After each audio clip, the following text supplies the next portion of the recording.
शोरतु मामा का हुआ स्वागत। पिशिमुनी ने अहाना को दिया सीढ़ियों से धक्का। बड़े घर की छोटी बहू के आज के एपिसोड की कहानी भावनाओं, साजिशों और रिश्तों की एक ऐसी उथल पुथल से भरी है जिसे देखकर आपकी धड़कनें तेज हो जाएंगी। कहानी की शुरुआत होती है अस्पताल के उस शांत लेकिन तनावपूर्ण गलियारे से, जहां शोरतु मामा अपनी जिंदगी की जंग लड़ रहे हैं। अहाना, जो इस घर की सबसे छोटी बहू है लेकिन जिसकी हिम्मत बड़े बड़ों को मात देती है, वो परिवार की अन्य बहुओं के साथ अस्पताल पहुंचती है। अहाना के चेहरे पर एक अजीब सी शांति और दृढ़ संकल्प है।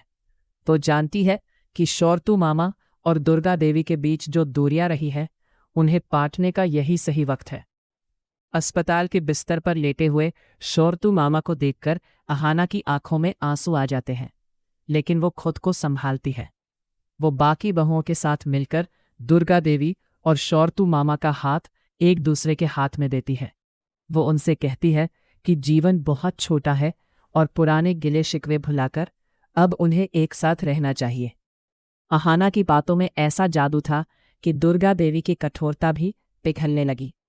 वहां मौजूद सभी बहुओं ने भी इस बात का समर्थन किया और आखिरकार वो पल आया जब दोनों ने एक दूसरे का साथ निभाने का फैसला किया। जैसे ही शोरतु मामा को अस्पताल से छुट्टी मिलती है, अहाना उन्हें सम्मान के साथ घर लाने की तैयारी करती है। घर के दरवाजे पर खुशियों का माहौल है। बड़ी बहू और खुद दुर्गा देवी ने मिलकर घर को फूलों और रोशनी से सजाया है। जब शोरतु मामा घर की चौखट पर कदम रखते हैं तो उनका स्वागत बिल्कुल वैसे ही किया जाता है जैसे किसी विजयी योद्धा का होता है। आरती की थाल सजती है, फूलों की वर्षा होती है और अहाना की आंखों में अपनी जीत की खुशी साफ दिखाई देती है। लेकिन ये खुशी पिशिमुनी को जहर के समान लग रही थी।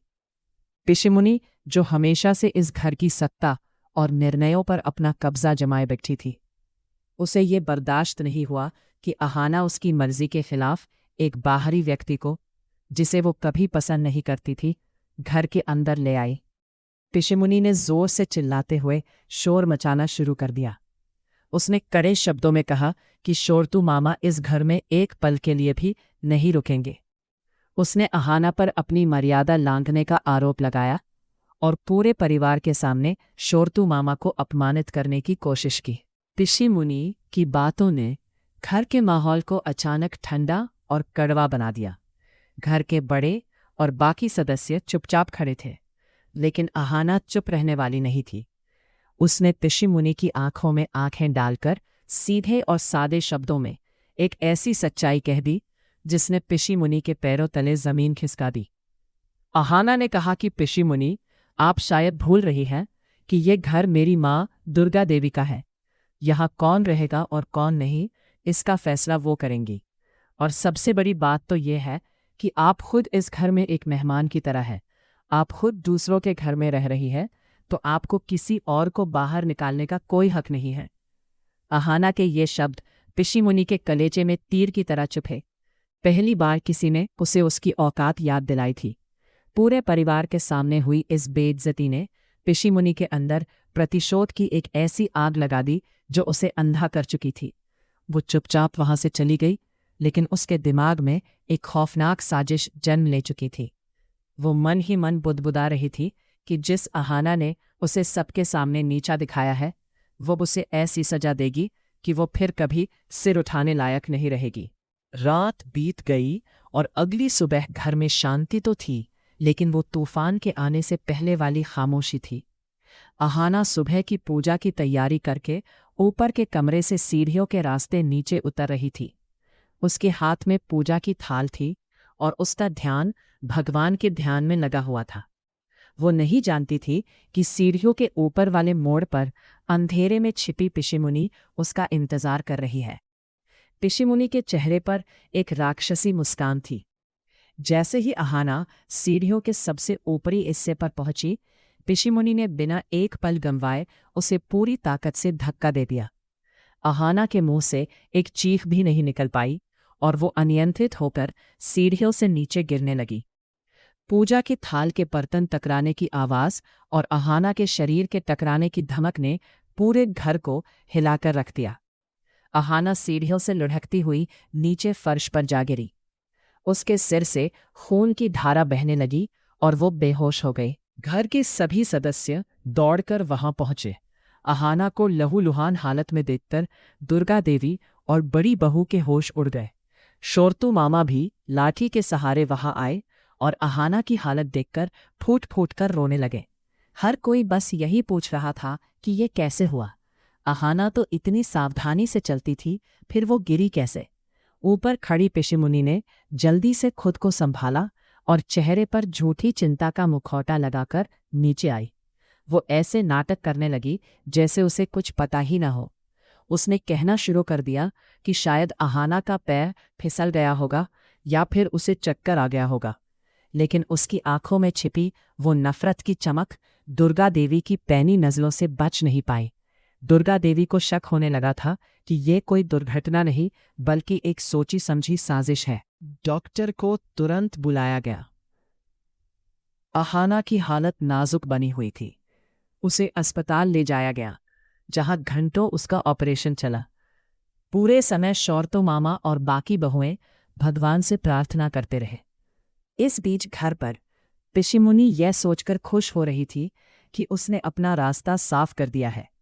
उसे लग रहा था कि अब अहाना कभी वापस नहीं आएगी, और अगर आई भी तो वो दोबारा कभी उसके खिलाफ बोलने की हिम्मत नहीं करेगी। लेकिन बड़े घर की छोटी बहू इतनी कमज़ोर नहीं थी।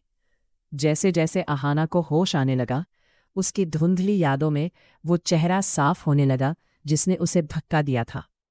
उसे याद आने लगा कि गिरने से ठीक पहले उसने पिशीमुनी की चूड़ियों की आवाज़ सुनी थी और उनकी परछाई देखी थी। जब अहाना को होश आया और वह वापस घर लौटी तो उसने तुरंत कुछ नहीं कहा।